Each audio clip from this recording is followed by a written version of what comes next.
ఇప్పుడు సంక్రాంతికి 3 సినిమాలు రిలీజ్ అవుతున్నాయి కదా. అవునండి. మళ్ళీ డాకు మహారాజ్ సినిమా ఎలా ఉండబోతుంది? బాగుంది. బాలకృష్ణ గారు మంచి ఫామ్ లో ఉన్నారు. ఆయన సినిమా హిట్ అవుతుందని చాలా మంది అనుకుంటున్నారు అనమాట.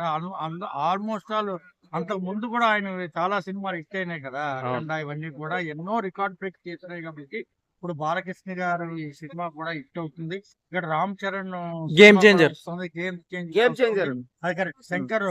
శంకర్ గారు ఫస్ట్ టైం తెలుగులో డైరెక్ట్ చేస్తున్నారు కాబట్టి ఒక ఎక్స్పెక్టేషన్స్ ఉన్నాయి. ఓకే. ఆయన ఆల్రెడీ తమిళంలో అన్ని చాలా హిట్స్ ఇచ్చారు. అవును. ఆ తర్వాత ఏమో ఫ్లాప్ ఆ ఊరే అవడంతో మళ్ళీ తెలుగులో రోబో డైరెక్ట్ సినిమా కింగ్. తీస్తున్నారు ఒక కాబట్టి సోషల్ మెసేజ్ ఇవ్వడం జరుగుతుంది. ఆ సోషల్ మెసేజ్ ఇవ్వడం జరుగుతోంది. ఉమ్. రాజకీయ రాజకీయ గురించి. అభిమానులందరూ చాలా ఎక్కువ ఎక్స్పెక్టేషన్స్ తోటి ఉన్నారు ఈ ఓకే. సినిమాకి. ఆ. పవన్ కళ్యాణ్ గారు కూడా మనం మాట్లాడారు. ఓకే. కానీ ఏంటంటే బాధ, ఈ అభిమానులు ఆ.